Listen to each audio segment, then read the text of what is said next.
All right, Rashad, go ahead. All right. Well, before I ask any questions, is there anything y'all want to just throw out there, get off your chest, and start with?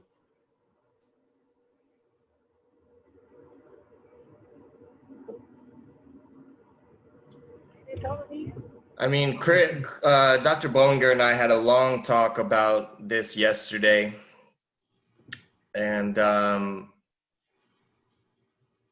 you know, you guys, you guys are really the ones that I think is more important to hear from, Mm-hmm. and I think maybe Chris and I would be happy to respond to anything after you guys share if you want to do that. Got you. Yeah. My I can start. My biggest frustration, I guess, is just like trying to get people who don't have these kind of problems, like how to get them to understand. I was talking to one of my family friends, and she's white, and I was trying to explain to her, like the things that's going on, because she was just saying like Black Lives Matter and all the she's getting real political about it. And I was telling her why does me being black have to be such a political thing? Why we can't just dumb it down to being humans first, and then if you want to, we can go into politics. And so she was asking me about like some of the stuff I've had to deal with that I call racism and things like that. But her things, she was saying like they're just words, or well, I mean, a lot of black people are uh criminals or have some kind of like criminal mindset and yada yada yada. Basically, like they're in survivor mode.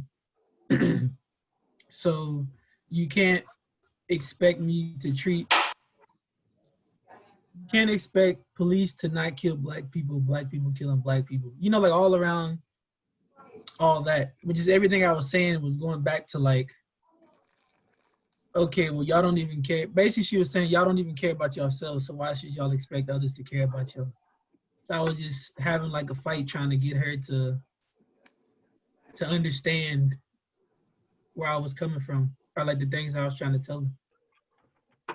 I mean, Right. Um, Go ahead. Oh no, I was just sorry. I thought I was on mute actually. Uh, but yeah, so it was just getting to me. It was that, and then it seems like every day, every few hours of the day, there's another post or uproar on media where someone's dying, and it's not ethical. It's just all these crazy things. So it's just every day it seems like there's something else, and just I guess at times it seems like the weight on my shoulders is so much. But when I try to explain to people why, instead of actually trying to empathize, they're just telling me to set myself apart from the people that give, I guess, the black community a negative view. I mean, I've heard that. That's the dumbest shit I've ever heard in my life. Black people, well, why? Like what you just said, what she said, like black people kill each other. Like literally, that's apparent in every ethnicity. Like it's not just black people that kill black people. White people kill white people. Asians kill Asians. Yeah. Fucking that's the dumbest shit I've ever heard, bro. And like when I hear that, and then the main thing they want to say is like I was watching the news. It was like Chicago. Well, Chicago, those areas they kill each other all the time. Like, bro, like it's literally the environment, bro. And like nobody's like trying to like if people see such a big problem with the crime rate in black communities, well, look at the community. What is the environment? Like, is anybody putting any money into that system to get their schools better, put those children in better environments to where they are enriched instead of having to grow up where they're literally like you said on survival mode. So when people say like that literally like this shit pisses me off so bad. Like because first like first that's just like you're dehumanizing a person, like at that point. Yeah. Like, and you're not putting yourself in that mind, or trying to get the perspective of how those communities live, because there's not just poor black communities. There's poor every race. Every race has a poor community. Like please do not think that there's not a trailer park with poor white people, and like that I don't understand when people say that, like or Blue Lives Matters. Oh wow. Yeah, that was one thing I wanted to bring up too. Oh wow. It's first of all, it's not nobody's blue. Nobody is blue. And it's a job, bro. Like, you literally signed up for this. Like, you looked at the requirements. You obviously knew what you were getting into. And you need to uphold or take your training. I don't know what kind of training they do. I've never been through police training.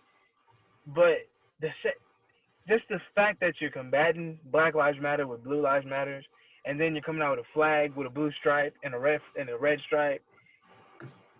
It's almost like, oh man, and I like you said, I try to help people understand, but at some point I just don't care. Like, if that's like how you think, then stay away from me. You don't have to agree with me at this point. Like, I'm not really trying to have you, like, I'm not trying to force you to understand something that's just like empathetic. Like, at this point, we're just being empathetic practicing empathy within the human race. And obviously you're not trying to exercise that skill. So it's like, damn, it's like, I hear what you're saying though. We're trying to help people understand. But then again, I'm like, I don't really care. Like, a bit, like, you're intelligent enough to see that, or not to see, or you're choosing not to see that there's a disparity within this country. Like, we make up 14% of the United States, and we have a higher rate of being killed by the police than per capita than white people. Like, if you can't see a problem with that, bro. Oh wow. I'm sorry. Let me get this off my chest too. I hate when they bring somebody's past. Like, bro, like, the past is justification for somebody being murdered on camera. And like, I'm just thinking, like, how would you feel if you one day, you know what I'm saying, were murdered by somebody, like police, executed in front of everybody, and everybody is talking about how bad of a person that you want, or the past mistakes that you've made, and this is justification for being murdered in front of everybody. What if that happened to your son or daughter? What would you think? What would you say? You know what I'm saying? Like, would you be like, oh wow, like, you know what I'm saying? It's ignorance, in my opinion. Like, it's so ignorant to do that to a person. Oh, man, that was on my chest heavy, dog. It's so dumb to me, bro. Like, I just don't get it. Like, at this point, if like you're against the Black Lives Matter movement, then there's something that you're choosing not to acknowledge. At this point, it's a choice. Like, nobody in this world is fucking ignorant to racism at this point. Everybody's broadcasting it. Like, you go on social media, bro. Like, if you're choosing to say, well, police are nah, bro. Like, you're literally making a choice not to see that there's systemic racism within this community and outright blatant racism. Like, there's so many videos online where you just got a dude pulling up at a stoplight and he's like, F you. I'm gonna say it, fuck it. F you, nigga. Like, there's videos on social media where it's apparent. And then you're saying, like, racism isn't a big deal in this country? Or you're trying to combat Black Lives Matters? Like, for what? What's the point? I'm done now, though. And sometimes I guess it gets so frustrating because then they use, like, Black Lives Matter, and they'll say, like, there's so much money transactions that are behind the name that are to funding this person or that person, or this person is doing bad and they're saying Black Lives Matter, so they're making Black Lives Matter look bad. And it's like, it's at times where it's just so much where I'd be like, man, I wish there was a better phrase or a better title that I could take to make my own, to go into my own lane. But even still, it's inevitable that someone's gonna take that and run with it. I guess more than anything, it's just like, cause it's so basic yet so meaningful. Black Lives Matter. Yet they take it and they make it into some other things that it shouldn't even be about, and it just leaves me like stuck. Cause I'm just like, you know, what is it that I do? Where the hell do I go? What do I rep? You know, cause I don't, as African Americans, we don't have much to really rep.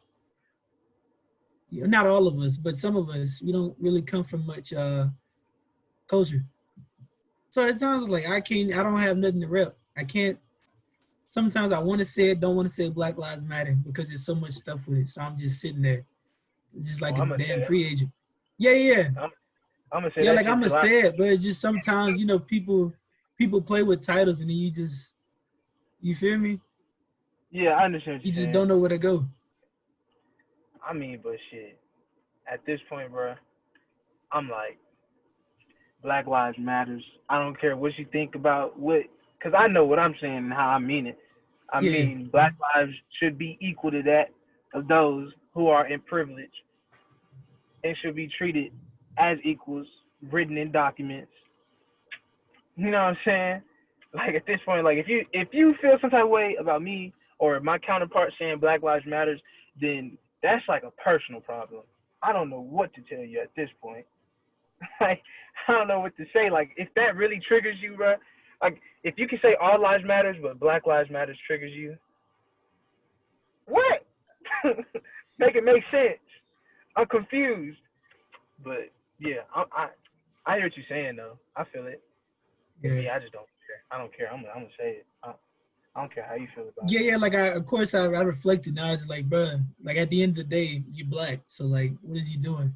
I really shouldn't have to think about all that. Damn it. Like I wake up black, so Black Lives Matter, damn Bro, it. someone's at a point where like that's why I don't try to feed into social media so more. Like so not so more. Like so much because I know if I had at a time felt like, man, if I get in the car and I get pulled over, then Yeah, it could be that day, you know what I'm saying? But it's like that's like on one of the side effects of social media or the just media period. Like it just have you feeling scared to be black, bro. And for me, I had to check myself, dog. Like I can't be scared. Like I'm for what? Like you know what I'm saying? Uh, like if I go out trying to make a change, bro, then I'm cool with that. Like I really am. Like that's where it has to go. Like I'm not saying like violence or anything, but like the movement shouldn't lose momentum because you're scared of being black. yeah, Because like you have different other groups coming out to like peaceful protests, just like with the Rittenhouse, that's his name. They came out with, and it wasn't just him with them big ass guns. It was a whole yeah, ass group. He just happened to be one. He just happened to be the one to pull the trigger. But it's like that's like the opposition coming against you, bro. Like you're trying to go out there and protest, and then you have another group of people coming out there trying to protest against your protest, but with lethal action, with lethal force. Like I went to a protest, and I actually seen a group of people, a group of men with those guns that he had, and it's like, damn, bro. It's like we out here with cardboard signs. yeah, And y'all bringing weapons, bro. But I'm tell you this, bro. People are gonna start coming out there armed because that's where people are taking it to, and then hmm it's not gonna be riots no more. It's gonna be civil war, literally, in my opinion. If it keeps going in that direction, like black people are gonna get tired of that shit, bro. Like you already have like a group of like the new Black Panthers. Like they actually walk around with their guns too. You know what I'm saying? You're gonna have more people that's gonna be like, well, if they come out there with theirs, I'm gonna come out there with mine. All because of Black Lives Matter. A word. Some 3 words that have such significance behind it. But still, like, 3 words make you feel like threaten your life that bad to where you gotta come out here and end lives potentially. You know what I'm saying? It blows my mind. Well, Yeah. and Viddy, I think that also speaking on, I went to I guess it was two years ago or so. There was a protest. There was a rally in response to a protest of a Black hero statue being placed in downtown Austin, right? So a group of, I don't even know, I guess we could just call them white nationalists, decided to show up with arms, right, with rifles, because that was their constitutional right. So a group of hundreds of people showed up to peacefully respond to that, right? To say basically like that is not acceptable. Like these are heroes, but it speaks to what you're talking about, which is even if the approach was, or the statement that group, which was a very small group, was, if their intention was to say we don't support this, the way that they stated that by bringing arms to the matter, right, to the location, that makes a statement of what you're trying to push, right, which is to showcase violence, right, a violent oppression and a violent opposition to what a statue is, right. So I hear what you're saying, and I'm sorry, I'm not trying to take up any of the space that you all, because this is your time, but I just want you to know that it's that we're hearing you, and I understand what you're saying about what that means whenever you see somebody that is bringing guns to any type of public location, right? Regardless of whether they're obviously, may or may not be unloaded. That's not the point, right? That's not the point at all. And so I just want you to know that we're listening to you. And also that I'm very sorry that you're all feeling this and that you have to experience this daily.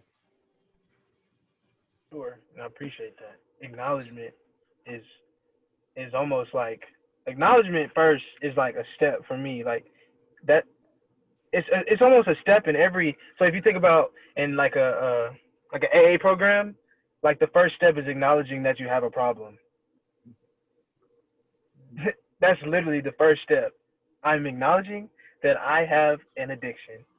I feel like this country, all it has to do, well, first of all we're asking is literally acknowledge that there's a problem.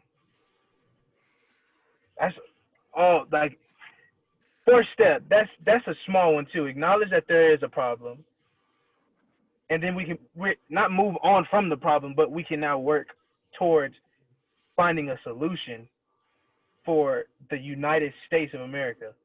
Like it's literally like a solution for the Black community, which would trickle over into other areas, in my opinion, once you start establishing like equality in those communities that are considered minority, giving them equal opportunity, or acknowledging that yes, there is a disparity among the groups in the United States that suffer from police brutality,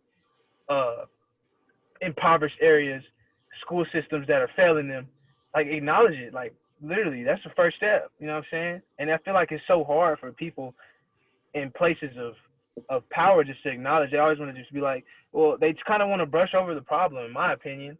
Like, yeah, like we see this happening, you know what I'm saying? But we're not going to acknowledge that there is a problem. But we do see it happening, and we're trying to do something, and da-da-da. But no, bro, like literally just say like, yes, this is the problem we have right now, and we need to fix it.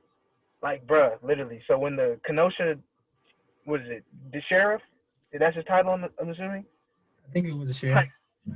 Like literally all he had to do was acknowledge like, yeah, bro definitely killed 2 people and shot another person. But what did he say? If those people weren't out there after curfew, then it probably wouldn't have. Like, bro, what? Yeah. Viddy, I think you hit the nail on the head when you started talking about the steps of addiction. And I think a lot of what's going on is that white people are addicted to power. And yeah, you can go right through the steps of addiction to a drug, or, you know, whatever else people get addicted to. And I think you'll find a lot of really similar themes, you know, when it comes to denial and anger and, you know, the steps of grief as well, you know. Yeah, I think that analogy is really powerful and accurate. Real talk though, like yeah, and you can get addicted to power. Like, damn, I didn't even think about it like that. But yeah, bro, like I didn't think about it like that. But you know, in some ways, there is a lot of resistance to that. I mean, the reason they're trying to take the name of Black Lives Matter and twist it into something it's not is because it has power, right? There's a lot of collective power behind that movement, right? And that's a lot of acknowledgement that's out there. The problem is you not only have an addiction, you have a lot of people in power bringing all the alcohol and keeps pumping it into you, right? And so that their strategy, it's not unstrategied, right? White nationalist strategy is to create counter narratives that lead to violence so they can paint Black people as violent actors. It's deliberate. They've been doing it for the last several years, well, probably all their time, but they've been very active speeches across the country for the last 5 or 6 years. All the things I think what happened in Virginia is an example of that. That was planned. It didn't just happen. Those guys went down there with the intent to create violence. And that happens at a lot of these riots. So they've got a movement, just like the Black Lives Matter movement is out there trying to work on one way. There's a white nationalist movement trying to work in the other direction, and they're going to twist and try and take everything you can say, Rashad, you know, about your experiences in the Black Lives Matter movement, and twist so that when people hear it, they come to inaccurate conclusions. And I agree with you, Vidya. I think it's just some of the conclusions people jump to are stupid, but it's not always rational thought, right? That people are going through. They're just repeating what they've been hearing 5 billion times a day from certain areas, right? And so I'm not dismissing it. They're still responsible, but it's not that they're just out there ignorant. There's an entire movement working for that ignorance. Which is why I think you got to say Black Lives Matter, and you got to resist it every time somebody tries to equate that with terrorism or violence or you know, insurgencies, all the different names they've thrown out against it, and talk, because it's not a violent movement. It never has been a violent movement. And if you look at all the literature or all the leaders, that's not what they're saying. You know, they're not calling for that. Yeah, and I think another thing is, like, you always hear like this isn't what MLK wanted. You know, like things like what they try to use, they use your people against you. Why would, I mean, I don't understand that at all though, right? I mean, MLK was all kinds of resistance. Protesting the war, he wrote letters to churches that they weren't standing up enough. Right? They did all kinds of marches, boycotts, massive economic boycotts, right? He was peaceful, but he was not soft about it in any way, form, or fashion. He had a clear message and was definitive and stood by that. And eventually that resulted in his assassination. And to piggyback on what Chris is saying, that in itself is a co-opt of a Black member of society, right? Is that they're trying to take away leadership, right? And somebody that is a representative of equality, right? And what, you know, ideally we would strive for in a country, in a world, but a country called the United States of America, which is a little bit ironic. And so that, and by doing that, they're discrediting it. And additionally, like Chris is saying, I would argue that those people that are saying that have a very loose understanding and a very like cursory level of education of what Dr. Martin Luther King represented, right? And what he actually did, right?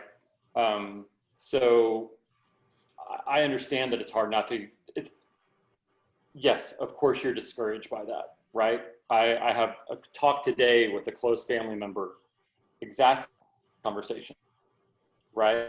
And the things that you were talking about, Rashad, came up, you know, like, well, it's violent, you know, people are burning down communities. What about black on black violence? And the only thing that I could respond is, and also I heard, don't apologize. I'm not going to apologize for being white, right? Yeah. And what I said is, I'm not asking you, and nobody else is asking you to apologize for being white.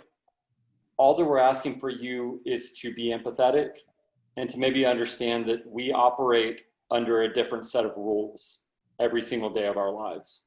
And if someone can't understand that, like Viddy said, I don't know what to say, right? We can try, like, you know, like Chris, I feel so weird calling you Chris, not Dr. Bollinger. I'm gonna say that. But, you know, one thing that he did in our Gender Empower class is he afforded us the opportunity, and TOU afforded us the opportunity to unpack these moments of privilege every single day, right? And that gave me the chance to look at that. And so I hope that these people, like these groups or these individuals that are discouraging you and the larger community to feel okay and to feel safe and healthy, that there's a way that they will try to learn, right? And I think that you're right in the fact that, and I'm gonna be quiet, I'm sorry, I just need to listen. But I think you're right that there are gonna be some people inevitably that are just never gonna get it, right? Don't be quiet. Don't be quiet. No, if you need to talk.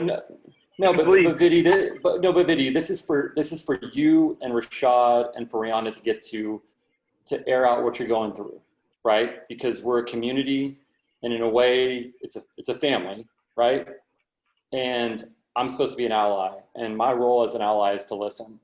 So that's what I want to do. I just want to speak every once in a while so that you know that you're feeling supported, right? And that we all have your back, 100%. I don't think your only role is to listen, though, because at the end of the day, it's not going to be Black people who fix racism by themselves. You know, as much as we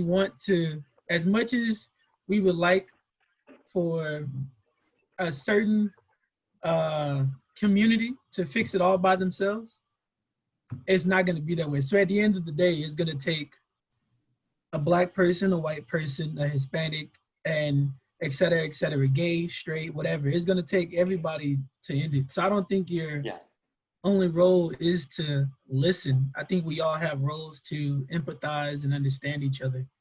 And give each other the space to, you know, to figure it out, to articulate, and you're right. You know, all that. So I don't think you need to just listen. We talked about Dr. Martin Luther King for a second earlier, and one of my favorite quotes of his is that it's not the words of my enemy that I'll remember, it's the silence of my friends, right? Mm-hmm. And I think, that is powerful for us to remember as allies, that it's not all about, just being quiet. And of course, there's a time and a place that you need to shut up and listen. But that's not every time. It's not all the time. And Rihanna, I'd love to hear what you're thinking right now. I'm sorry, Ray. No, you're good. Some of the points that I had said, or I was thinking, Viddy had already said, so that's why I was kind of quiet. What bothers me most is the fact that we keep having to have this conversation, and it doesn't seem to, not that it's not going anywhere, because I feel like it's getting through some people, but it's not going as fast as it should be, especially in 2020 alone, how many times we've had this conversation this year. And in the past decade, it just seems like it keeps going and going, but there's still people that deny it. So I feel like with me, like that's my biggest issue. Yeah, I agree. And for some reason, I want to bring this up, but because you made me think about it. I was watching something today, and it was a gay black man, but he was saying that with all that's going on, he's never been able to talk to a Caucasian about anything before. But now he got a call, and the friend had said, like, hey, man, you know, they're closing these businesses and they're making me quarantine. And, you know, it's hell. So how are you getting through being black and gay? You know, like not being negative, but I'm just saying, like, so he was saying, like, as crazy as it sounds, if it wasn't for all of this happening, maybe people wouldn't even be trying to understand as much as they have gotten to now, or see as much as they see now. But for some reason, you made me think of that, Ariana.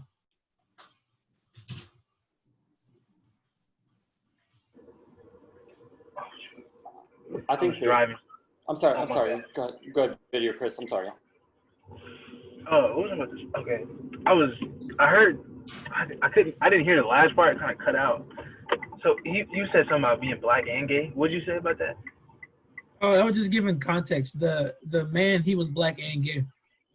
Uh-huh. And so his friend had said, you know, I don't understand how you are able to go through all the things that you're going through because businesses being closed and having to quarantine. Oh, okay. All right, that's all I had to ask. I didn't hear the last part. Yeah. I'm gonna say this before I forget, and I wanted to get y'all's thoughts because, you know, we're a community, so we are doing a program in the fall in Austin. We're building a program that's an inclusive community building program called Shock the Vote, ATX. And one of the nonprofits that we are partnering with is the Austin Justice Coalition. They were partners with Houston Tillotson University, who they did the Black Lives rallies in Austin in the summer. And so I know that right now we are focused on making sure that we get the podcasts and supplemental materials in place, which is top priority. But at some point, because we're going to have a continued relationship with them, I would, if y'all would like, I would love to introduce each member, including Brandon, and to that organization, because y'all are all amazing. And I think that what we are trying to do is very much aligned with what that cause and our overall cause is. So I just wanted to put that out there. That'll be happening in September through November. And it's intentional that it's going to be during the lead up to the election. So that's just something for us to think about down the road. So yeah, but I think that they could be a good group for us to potentially partner. You know, obviously everybody, we want to take a look at, you know, just like study their background and, you know, what y'all feel about the organization. But I wanted to just mention that to y'all because I talked with them this week, and we're going to be doing a Black Art Matters program and showcasing them for a week during the fall. So yeah. I'd love to be a part and hear more about it. I'm sorry. You said No, that? you good, Rashad? Oh, that's all I was saying. I'd love to hear more about it and be a part of it. Cool.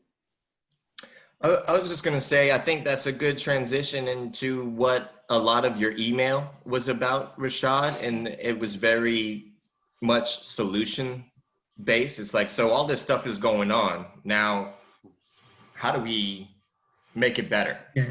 Like, what are the steps that we can take? Like, you know, you mentioned in the email about maybe being proactive and, you know, hitting off some of the bad things that might happen at TLU, hitting them off at the pass, and, you know, maybe getting everybody from all these different sub communities of TLU together at the same table to, you know, discuss these issues before it, you know, explodes into some bad event that everybody, you know, is going to suffer from. So if you guys don't mind, maybe let's talk a little bit about that and what we have in our heads as far as solutions go and moving forward, given this shitty reality. So for me, like a solution in my head was always organization with a focal point or a leader. Because if you look at history, like there's not ever like a group of individuals without a head and a body. And what our oppressors have done so well is literally cut off the head. So there's never really a solid body. There's always like subgroups that are really never on the same page. You know, they're doing, you know, stuff over here and there. But for me and what I've read and what I see when I look at like the Black Panther Party or MLK, Malcolm X, there's always a head, like a focal point that, you know, general, giving out directions, organization, very strategic. And I want to come back to that. For me, like, that's not, no, for me, in my head, that's the solution. Because if the community, especially mine, has been so divided in a way, like our community in the U.S. has different ideals on how to approach things, which is beautiful. But we also have almost like people in our community that are against each other.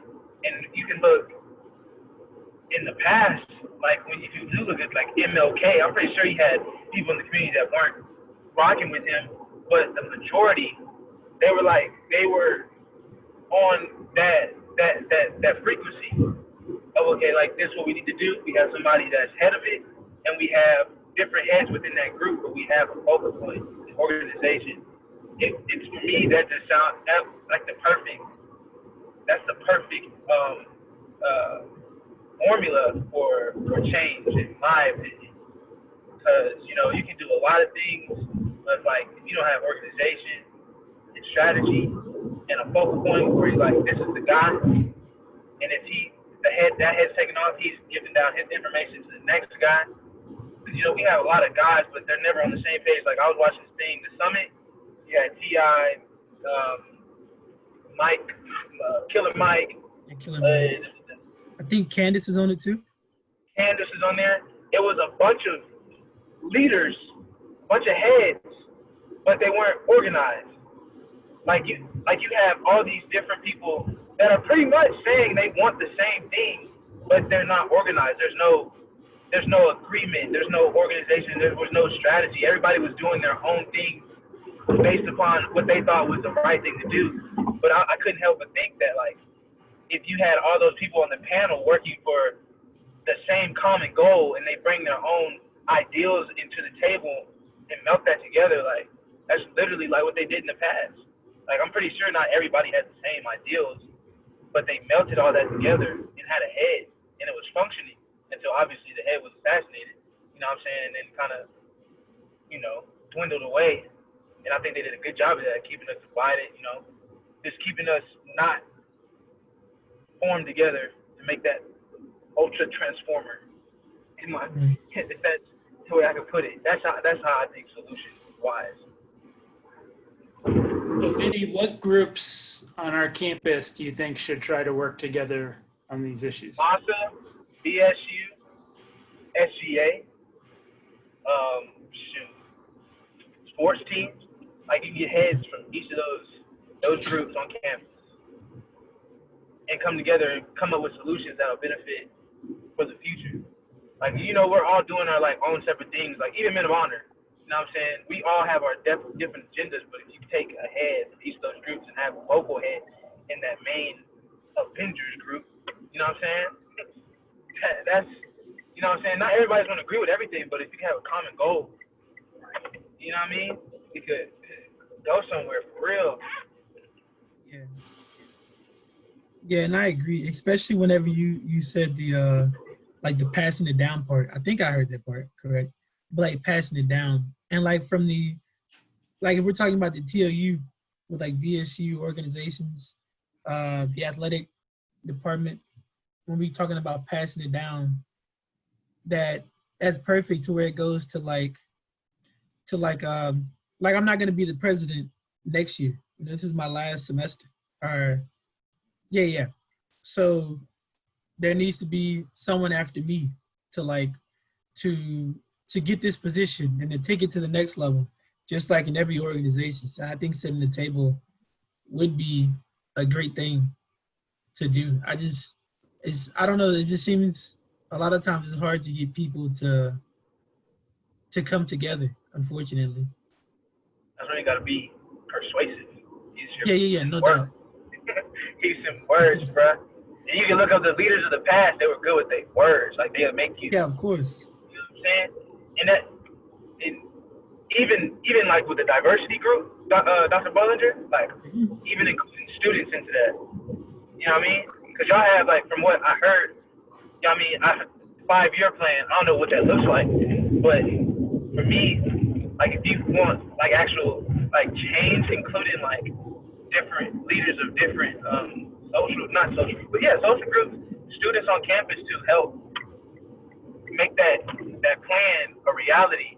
You know what I mean? Because for professors, they could make a whole lot of plans, but if the students don't know anything or don't have anybody on the ground at least trying to help with it, you know what I'm saying? An organization, you know what I'm saying? That diversity group is the head. Then you got different heads on campus, students. The way to bringing that to life, you know what I mean?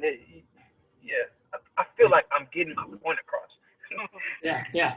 Well, just so you know, we do have a rep from SGA on the committee, but the committee can do a better job sort of circling back to the different organizations like you were talking about.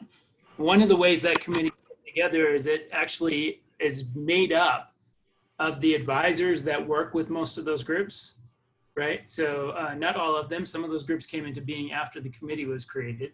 But some of them are represented in there on a regular basis. But but that's important to get community involvement. So you're talking about getting groups together and finding some shared goals, and then establishing some strategies to work towards those. And so, how do you guys want to make that happen on our campus? Yeah, I'd love to. I know what was crazy to me when it comes to like 2 leaders on campus, and I don't know if it's like this with every other college or with other colleges, but like here is like no offense to the leaders on this campus, but just like I don't feel them as like how do I say it? I don't even know how to say it. Like it's not, I guess, like prestige. There's no prestige in it. You know, there's not much that makes me want to take them serious as a leader on campus. And that's one of and that might be like a personal thing I'm talking about, because I would always try to get with organizations. And that's one of the things that I'd see. There wasn't many like strong leaders. Yeah. So I don't think it's a personal thing, Rashad. I feel that, and Chris and I talked about this yesterday. For me, I don't really see leadership. What I see is very reactive behavior because there's a lot of pressure. So no, I feel you on that as well. Yeah. So there's so here's my 2 cents on this, or maybe my 42 cents on this. I think you're right. I think we're going to have a shitstorm to contend with this semester. And I've been saying that for over a year. But I've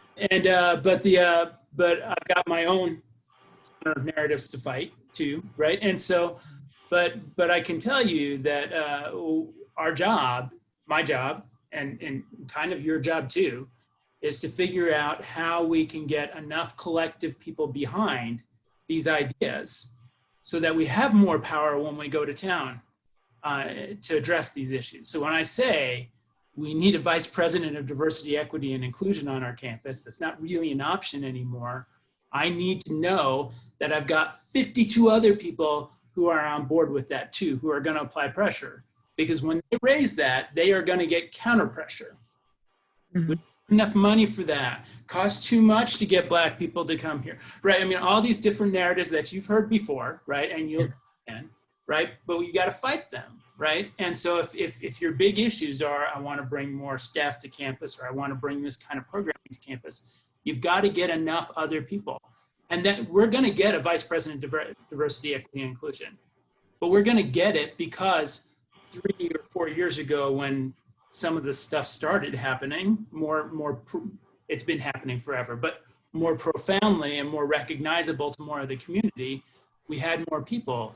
And BSU and MASA and a number of other, SAFE at the time, and other students got together and made a list of demands that they wanted, right? And that presence enabled us to push that agenda further. We weren't able to do it right out of the gate, but it was more support for that issue. So when it came to a tipping point, when other things started happening, we could push harder, right? In a time when we have no money as an institution, we're going to create a brand new vice president position. That's a big push, but it's going to happen. And it's going to happen because of groups like yours, right? Because you guys got together and pushed those issues. So don't undersell your power and your ability to persuade each other, because you've done it before, right? When you get enough people together and bring your voices forward, people have to listen more, right? And make no mistake, all these things that feel like token responses to you are getting met with horrendous backlash, right? By other entities, right? So that's, donors are calling and we're having a fight with people about that, right? I mean, all these different kinds of things go on. But when you have more people in support of it, it's easier to push those things forward. Does that make sense? Mm-hmm. So it's not fair for me to tell you, you got to work hard, you got to be more persuasive, you got to get out there and you got to get your students, your fellow students on board. And I got to work harder and I got to get out there and I've got to integrate better in the ways that you guys are suggesting and all those other ways. And my dog's getting a little excited now because I'm getting amped up. The dog's going to get involved too. But it's unfair for me to ask that and to say that. But that's what's got to happen if you want to see change. I think this is also where alumni can play a big role as well. And Rashad, I know you mentioned you're graduating soon, but it's not over then. Like, you're just going to become one of us, one of, like me and Adam and all the other alumni we've been talking to on the podcast. And, together we can help the next generation of students. Every 4 years or whatever, every BSU president can still be in touch with us and we can be working on these things together. So I don't think it all has to be done in this semester while you're there. You know what I'm saying? This is something that, we're building a community right now to fight this for years to come, as long as it takes. Well, and the community is going to grow stronger and grow larger, right? Like we basically haven't lit our flame yet. You know what I mean? Like we're all working together to create something special, and I think something that is going to be very powerful. Once that is out there, it's like us putting on the bat signal. You know what I mean? Like, and I don't think, Biddy talked about the Avengers. I don't think that the idea of like that type of analogy, like the Justice League, right? Like, I don't think I think that's an appropriate, like, kind of analogy, right? Because there are going to be, like, Batman has everybody that he hangs out with, right? Like Nightwing, Batgirl, blah, blah, blah, whatever. But when it's time to come to support a cause, he teams up with other leaders. And then they go and they get, speaking frankly, they get shit done, right? Yeah. And so I agree with what Nick said. Don't, like you obviously you have have power right now, and you have been doing, before you came to TLU, good work already, right? You have done and you will continue to do great work while you were on the campus as a student. But I agree with Nick that it's not going to stop, right? This isn't a situation where once you graduate, you lose support from any of us or anybody else that loves you and supports you. So we're in this for good. You know what I mean? Like, so what you get done there as a student is going to be amazing. And you're going to continue to do great work also beyond that. So I know you feel pressure. I feel that and I hear that, you know. I just want you to know that, I mean, that's why we're doing this, like while we're talking, you know, is you can always talk to us, right? And you know you're going to be supported in any outcome, like anything that you do, all that matters, right? It's all progress. And so, you know, you and Ray and Viddy and Brandon and everybody that has been on the podcast, everybody that's heard about the podcast, Chris, Nick, like y'all are doing amazing, right? Like y'all are doing something that's ambitious. What you're speaking on is something that has been impacting not only our nation, right, but the world since the beginning of time, really, right?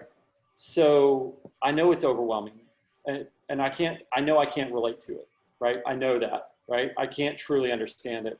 I just want you, like all of you, to know that you're loved, and that like it's not going to be a finite delivery. And I'm sorry that I'm speaking long. Nick made a great point, and I want to make sure that is echoed and that is really reinforced so that all of you know that. I appreciate it. I think I just get paranoid just because and I think me and my organization and others around me put so much blood, sweat, and tears and the things that we've done. You know, I've sent my officers plenty of places where it's just them working on the project when everyone's, dividing and conquering. And just, so much stuff that's being put into it. And I have a fear of once we're gone, that might be it, because this is the hottest that the fire has been in a minute, or the closest we've been to starting the fire. And it's hard getting people to come behind you because some people are very uncomfortable being in the situation or having those conversations. So I guess sometimes I just get scared that once we're out, there's gonna be no one else speaking loud, so the fire is just gonna go out, Even,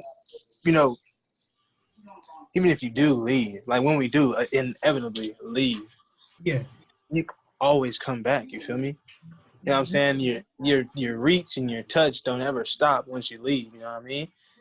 It's like it's almost like your identity of a student, being a student, it dies, but that identity of being, an outreach or motivation or still a leader to BSU, and that'll never die. You know what I mean? It's almost like, it's almost like death to me in a way. It's like, like Nipsey Hussle's not here, but they still play his music. They still quote him. You know what I mean? You can always, for me, when I do leave, it's not like I'm going to be gone. You know what I'm saying? I'm still going to put out stuff. You can always be reachable. You know what I'm saying? Nobody's never not reachable. yeah. you can touch people from anywhere all over the world. Nick is in Korea right now, literally. And he over here. Yeah. and he's over and he's helped us, you know what I'm saying, put together a podcast from all the way over there. You know what I'm saying? You can leave, but you ain't never gonna be gone for real. So you know what I'm saying? Don't worry about that, bro. Out of all the presidents that BSU done had, bro,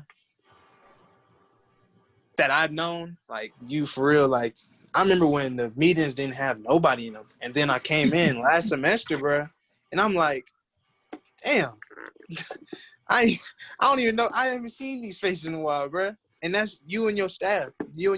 you know, everybody else that has a position. Why you put that in my eye?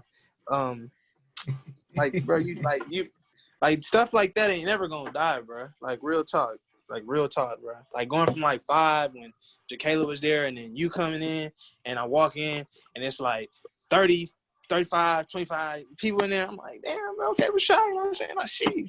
You talking to Herm? I would have never met Herm or Dr. Gina if it wasn't for you, bro.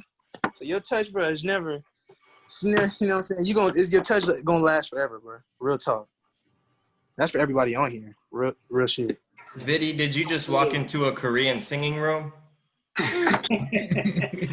That's what it looks like. Yeah. Well, my mom turned on the lights and got it right in my eyes.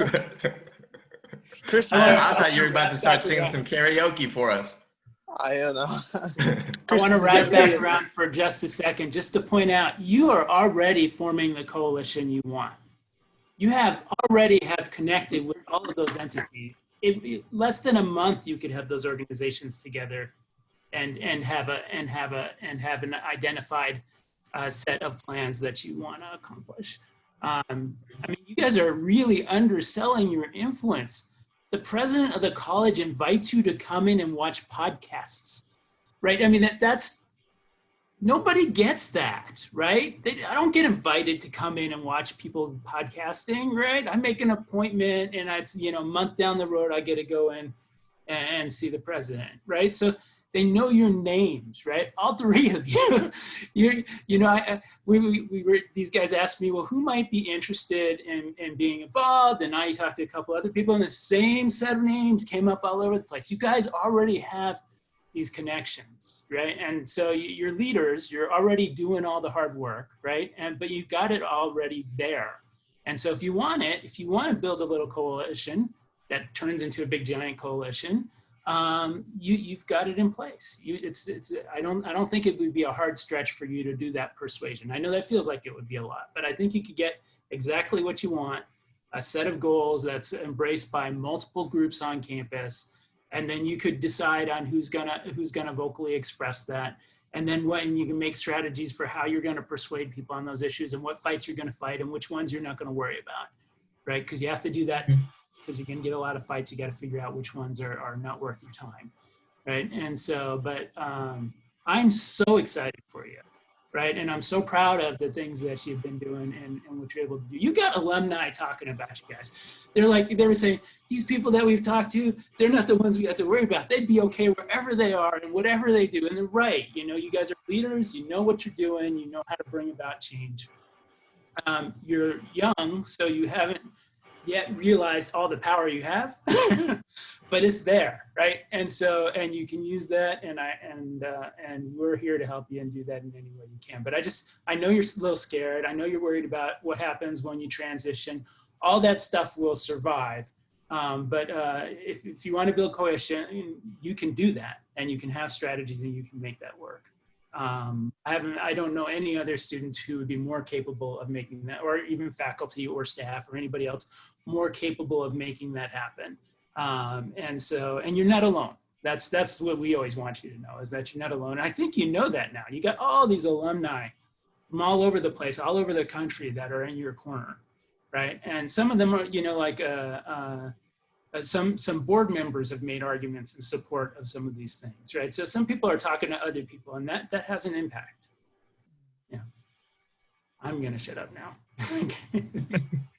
I've had my 52 cents.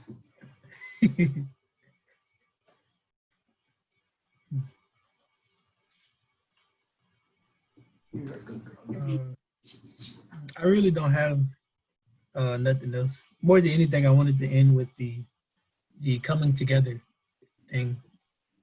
And I think we did a good job with that.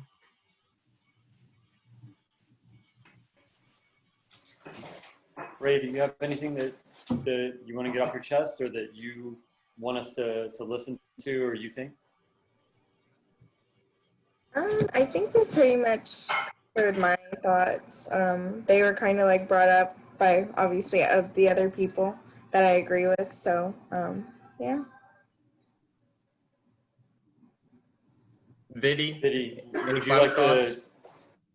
Oh no, I'm good. I done said my piece, and now I'm like in my head. I'm planning now. Like I just been thinking.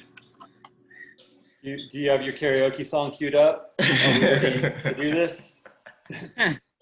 No, I do not. Don't do karaoke. Okay, all right. We'll get back to that. We'll get back. Yeah,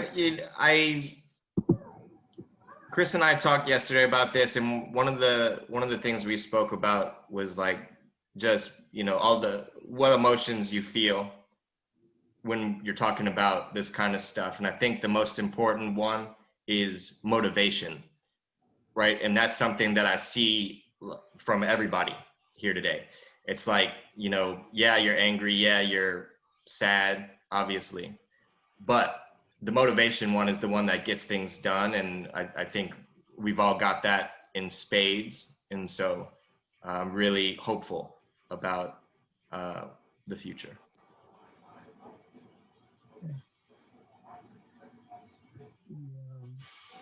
Anyone else have anything? I just want to say how proud of y'all I am. Like,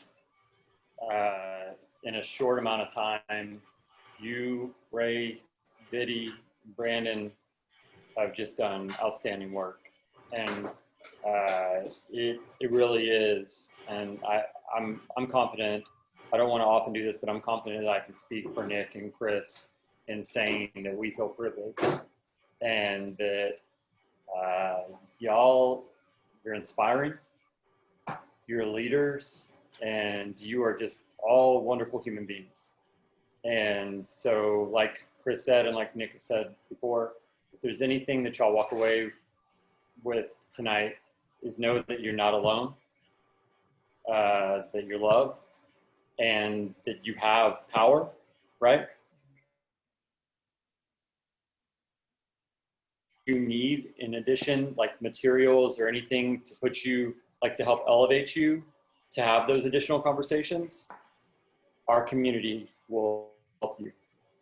So you don't have to feel like you have to do it alone. But that's it, you know. I just thank y'all for talking, you know. It means a lot. And like I said, I'm just tremendously proud of y'all. That's it. It's as simple as that. Y'all are amazing. Yeah, I really appreciate everybody for coming, because when I sent the email, it was at first it was kind of last minute, and you know, it was all out of passion and emotion. So I really, some of it I don't even remember what I said. I just remember typing and just going at it, and I was like, hopefully it comes out right. But yeah, I really appreciate y'all and for this time. All right, guys, I'm going to stop the recording now.